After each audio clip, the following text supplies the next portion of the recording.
Turn the microphone on. Yeah.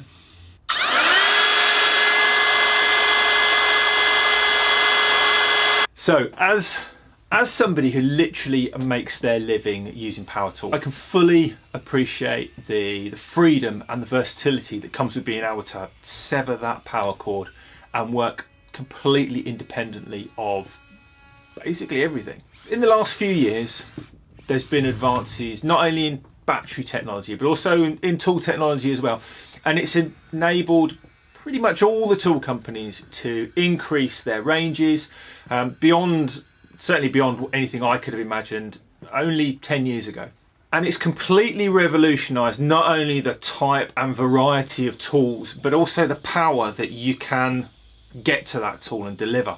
I think, certainly for me as a trade, it's completely changed the way I work. It's made things faster, it's made things easier, tripping over cables. And it all comes from basically a single cable on a single charger. But with that comes possibly the most irritating and for many the loudest frustration. Now, our favourite tool brand might have the best tools, but the best tools are the right tools, and that tool might not exist, at least not on our favourite platform. So the one thing I find more and more is that you have to sacrifice your favourite brand because the right tool simply isn't available on that platform. So if you want to have all the tools for all the jobs that you need, you end up sometimes having to kind of sacrifice that newfound freedom and choose between either being tethered back to a cable or going with a different battery. And that comes with a different charger, and that's plugged into the wall. Because the best platform, the absolute best platform, is going to be the platform that has all the tools that we want.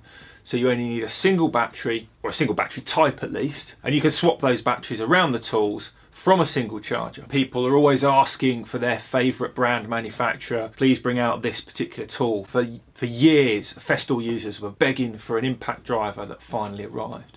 And currently a lot of the Hikoki users, which is the brand that I prefer, are begging for a cordless track saw. It's just really frustrating for everybody, regardless of what platform you're on, because you always end up with these kind of overlapping holes, basically. But fortunately, if there's something I want that doesn't exist, I just make it. So, as I said, although Hikoki have the majority of tools that I want, there's a couple that, for me at least, are missing.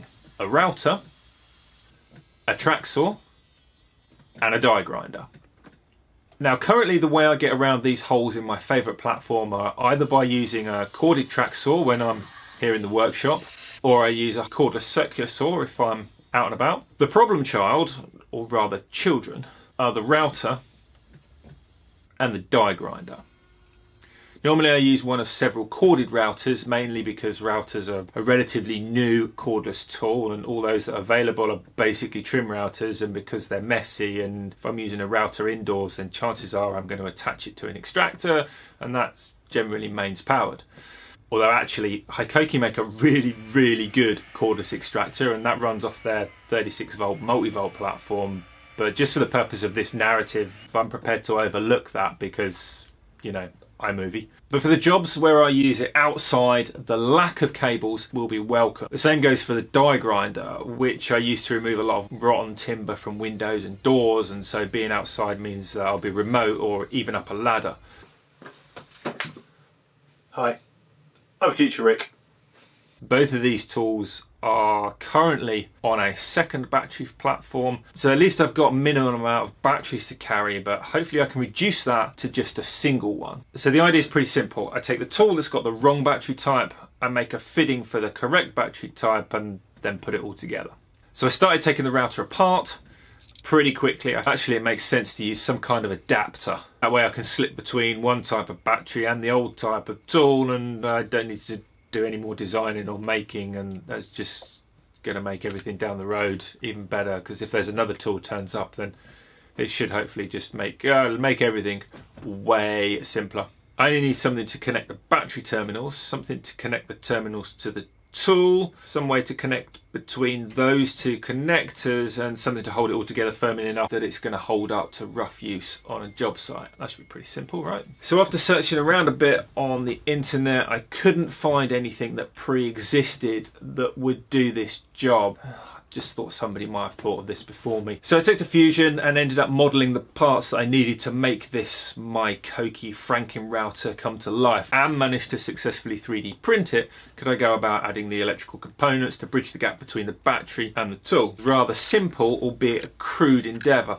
The male connectors on the Hikoki side were made from a 22mm copper sleeve used to connect copper water pipes, cut open and flattened, and the resulting copper plate could then be cut and bent into the appropriate shape before securing the two halves together and actually powering the tools. In the end, I actually got it working, and I have and do use this on site for work. Now, I know what at least one person is going to be thinking, and you might be right. Hikoki have actually been, throughout me doing this, and actually I was aware, developing their own 1/4 inch cordless trim router. This is actually available currently, along with what I think is the first cordless 1/2 inch router as well. And actually, I was well aware of this throughout the build. In fact, kind of gave me the push and the drive to go for it. But why bother? Why not wait until these drop to market and then go get them? 3 reasons. Firstly, I'm impatient. Secondly, why not? If more people did this, it would show the companies that there's a real demand for gaps on their product lines. So if we do that, it kind of shows them that there's a need, right? I mean, you only have to look at what happened with DeWalt. One of their UK demo guys was literally making the DeWalt cordless router as exists now on his living room table using their corded router and their cordless drywall cutter.